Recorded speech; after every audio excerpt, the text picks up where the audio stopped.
When we examine American politics, we definitely need to look at political ideology. It's a topic that's alluded to frequently, but we haven't really defined ideology and looked at the labeling of liberalism and conservatism in a very concrete manner up to this point. So let's do that today.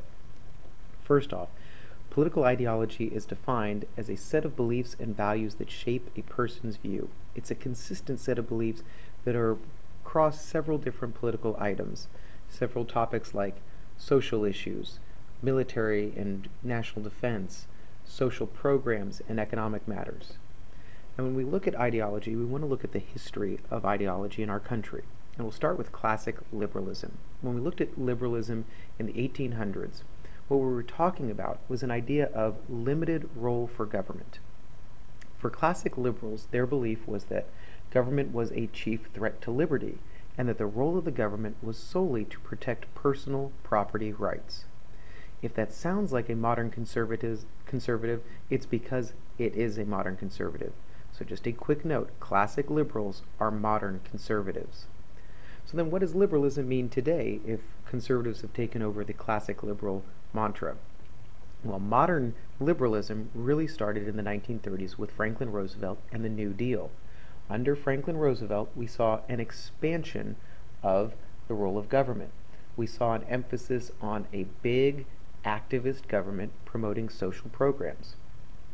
Corporations were now seen as the chief threat to liberty, and the role of government became to protect people's welfare.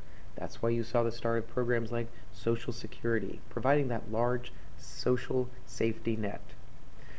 Now, conservatism in the modern era harkens back to those ideas of classic liberalism: smaller government, limited government, control of our economy by free markets, and an emphasis on personal liberty, personal responsibility, and individual accountability for their actions. And conservatism today also harkens back to ideas of religion and morality in our political system. That's why conservatives have taken on the social conservative side, issues like abortion and gay marriage, and that's been a rising trend in American politics, the social conservative movement. There are other ideologies that are at play in our politics. Libertarians, they are strong believers in a very limited scope for government. They are excessively defensive of individual liberty. They want government out of their lives. It's not government's role to interfere on things like abortion or make decision on gay marriage or to regulate drug policy. That's not something that the national government should be involved in.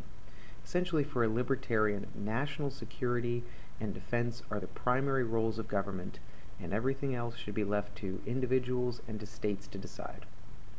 For populists, there's much more liberal feelings in terms of economics, that the government should be there for economic support, social safety net. But for a populist, there's also a harkening back to strong conservative values when it comes to social policy. So the ideas of protecting the traditional Judeo-Christian values of our country are very popular to the populists.